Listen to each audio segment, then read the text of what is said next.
très serré et on a eu des moments très bons pour nous dans la première mi-temps et la deuxième mi-temps ça a été différent. Ils sont pressés encore plus haut, plus difficile et ben, on a montré quel type d'équipe nous sommes. Liverpool a montré aussi quel type d'équipe ils sont et je pense que ça a été un très bel quart final et pour nous c'est important de qualifier pour les demi-finales. J'ai dit dans le début de saison que c'est un plaisir d'avoir trois gardiens comme nous avons. Rien, il a fait son travail de la meilleure des manières. Et aujourd'hui, on a montré quel type d'équipe nous sommes et ce qu'on a montré l'année dernière, qu'on continue à montrer cette année. Et c'est très important pour nous savoir que c'est difficile d'être là après gagner la Champions League, mais encore il est là après gagner la Champions League, mais encore il faut profiter de ces moments et penser à la prochaine éliminatoire, à la demi-finale. Demain, on va voir quelle est l'équipe contre. Bonsoir à tous et bienvenue. Ce soir, on va parler d'une soirée qui confirme ce que beaucoup commençaient à penser tout bas. Le Paris Saint-Germain n'est plus un prétendant à la Ligue des Champions. Le PSG est un candidat sérieux, un vrai. Et cette nuit à Anfield a prouvé, une fois de plus, que cette équipe est capable de faire tomber les plus grands. Liverpool 0, PSG 2, score final, qualification pour le PSG, élimination pour les Reds. Et au tableau d'ensemble, un doublé parfait. 2 victoires, 2-0 sur les 2 matchs. Paris n'a pas encaissé un seul but sur l'ensemble de ce quart de finale. 0 but encaissé. C'est du football de très très haute qualité. Prenez 2 secondes pour vous abonner si ce n'est pas encore fait, parce que ce genre d'analyse, on l'a fait à chaque grand rendez-vous. Et en ce moment, les grands rendez-vous, il y en a beaucoup. Allez, on rentre dans le match. Pour comprendre la portée de cette qualification, il faut d'abord revenir sur le match aller, qui s'était joué au Parc des Princes le 8 avril. Et là aussi, le PSG avait dominé. 2-0 à domicile, avec une équipe parisienne solide, organisée et clinique devant le but.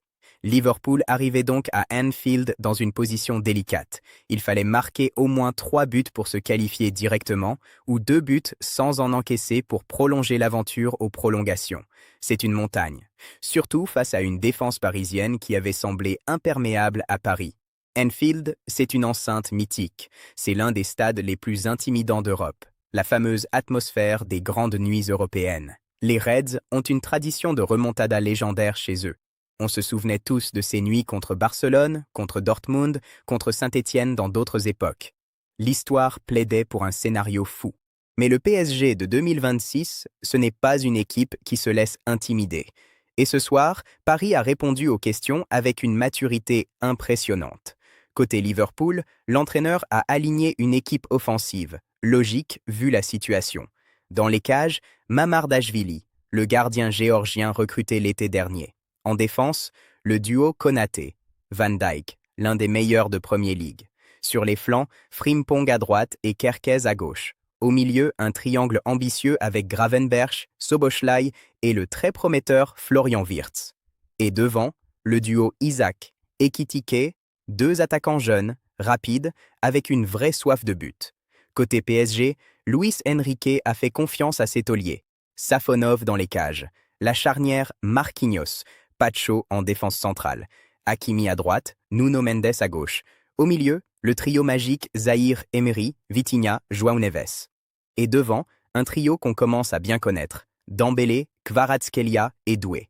Pas de Mbappé côté PSG. Il est au Real Madrid maintenant, et comme on l'a vu hier soir, son Real vient d'être éliminé. Ce détail n'a pas échappé aux supporters parisiens qui ont un peu savouré cette ironie du sort. Les 2 équipes avaient les armes pour marquer. Mais ce soir, une seule les a utilisées. Coup d'envoi à Anfield. Et dès les premières minutes, le ton est donné. Liverpool attaque. L'atmosphère est électrique. Les Reds poussent, pressent haut, tentent d'étouffer le PSG dans ses sorties de balles. Et Liverpool domine statistiquement. 57% de possession sur l'ensemble du match. 21 tirs au total. 8 corners. Les Reds ont monopolisé le ballon, ont multiplié les tentatives. Mais une domination ne signifie pas toujours efficacité. Car le PSG, lui, s'est organisé. Défense basse, bloc compact, transition rapide. Luis Enrique a mis en place un système de contre-attaque redoutable. Dès que Paris récupère le ballon, ça part vite, très vite. Hakimi sur le côté droit, Kvaratskhelia qui crochette, Dembélé qui déborde. À la 31e minute, Liverpool est obligé de faire un changement sur blessure. Un premier signe que le plan ne se déroule pas comme prévu. Puis, à la 38e minute, le PSG procède lui aussi à une adaptation tactique avec une substitution. À la pause, le score est toujours de 0-0. Liverpool a eu des occasions. Mamardashvili a été sollicité. Mais le PSG a tenu. Et surtout, Paris n'a pas encaissé, ce qui veut dire que la qualification est toujours dans les mains parisiennes. La mi-temps, c'est la dernière chance pour Liverpool de relancer la machine. Et l'entraîneur des Reds le sait. 2 changements simultanés dès la 46e minute. L'équipe se réorganise, prend encore plus de risques, on attaque à 5, à 6 si nécessaire. Le bloc défensif recule, les espaces s'ouvrent, c'est exactement ce que le PSG attendait. La seconde mi-temps commence avec Liverpool qui pousse encore plus fort, on monte en intensité. Wirtz est partout. Szoboszlai tente sa chance. Isaac et Ekitike cherchent les espaces. Mais plus Liverpool avance, plus les espaces dans son dos deviennent gigantesques. Et face à des joueurs comme Dembélé, Kvaratskhelia et Doué, laisser de l'espace dans son dos, c'est signer son arrêt de mort. Le PSG attend, patient, discipliné, concentré. Safonov n'a encaissé aucun but sur les 2 matchs. Mais ce soir, Liverpool a mis 5 tirs cadrés sur le gardien parisien.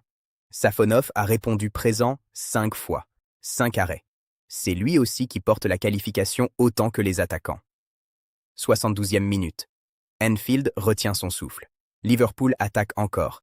Et puis, en une fraction de seconde, le PSG repart en transition. Le ballon est récupéré au milieu de terrain. 1, 2 passes. Et c'est l'ouverture du score. 0-1 pour le PSG. Ce but, c'est le résumé de toute la philosophie de Luis Enrique en ce moment. Laisser l'adversaire s'épuiser, laisser les espaces se créer et frapper au moment où ça fait le plus mal. À la 72e minute, quand Liverpool avait tout donné, tout essayé, tout misé sur ce match retour, Paris a sorti le couteau. Pour Liverpool, c'est un coup terrible. Il faut maintenant marquer 3 buts en moins de 20 minutes pour se qualifier. 3 buts face à cette défense parisienne. C'est quasiment mission impossible. Et Liverpool le sait. On le voit sur les visages. Le COP est silencieux pour quelques secondes. L'atmosphère change. L'espoir se fissure. Mais les Reds ne lâchent pas. Ils continuent. Ils poussent. Parce que c'est ce que fait Liverpool. Jusqu'au bout. 85e minute. Liverpool reçoit un 2e carton jaune. La fatigue se lit sur les corps. Les jambes sont lourdes. L'équipe a tout donné et ne peut plus grand-chose. Et puis, la 90e minute arrive. Arrêt de jeu. Anfield espère encore un miracle, comme dans les grandes nuits d'autrefois. Mais Paris a un autre scénario en tête. Contre-attaque foudroyante. Le PSG convertit 0-2. Score final. Qualification confirmée. Et une statistique qui résume tout. Sur les 2 matchs du quart de finale, le PSG a marqué 4 buts et n'en a encaissé aucun. Aucun. 0. Nul. C'est la marque des grandes équipes. Pas seulement gagner, mais gagner proprement. Gagner en maîtrisant. Gagner sans tremblement. Ce PSG-là a un caractère nouveau.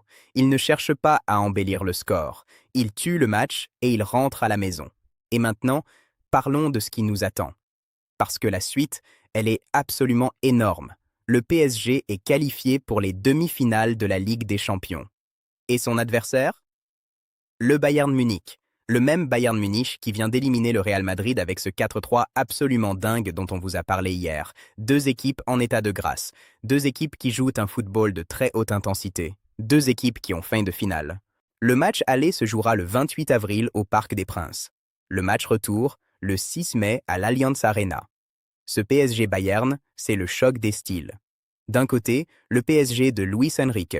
Un bloc compact, des transitions verticales, une efficacité chirurgicale. De l'autre, le Bayern de compagnie, une possession étouffante, 67% de balles contre le Real, une agressivité constante sur tout le terrain. Les chiffres penchent légèrement en faveur du PSG à domicile avec 42% de probabilité de victoire, contre 34% pour le Bayern et 24% pour le match nul à l'aller. Mais dans un match pareil, les statistiques, on s'en moque. Ces 2 équipes peuvent tout faire. Les clés du match? D'abord, la capacité du PSG à sortir de la pression bavaroise. Le Bayern a pressé le Real jusqu'à le réduire à 33% de possession. Est-ce que Vitinha, Zaïre Emery et João Neves seront capables de résister à cette intensité? Deuxième clé. Harry Kane contre la défense Marquinhos Pacho. Kane a été décisif contre le Real, il va falloir que Paris soit hermétique. Et troisième clé, Kvaratskhelia contre les latéraux bavarois.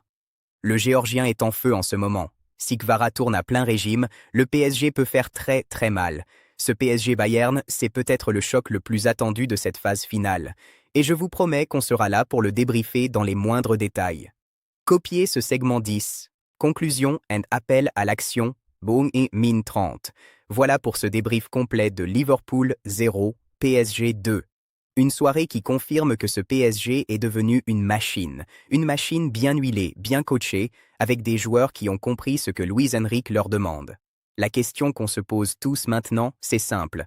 Est-ce que ce PSG peut aller jusqu'au bout? Est-ce que Paris peut enfin décrocher cette Ligue des Champions qui lui échappe depuis si longtemps? Avec ce niveau de jeu, avec cette défense imperméable, avec cette efficacité offensive, pourquoi pas? Il reste deux équipes dans l'autre demi.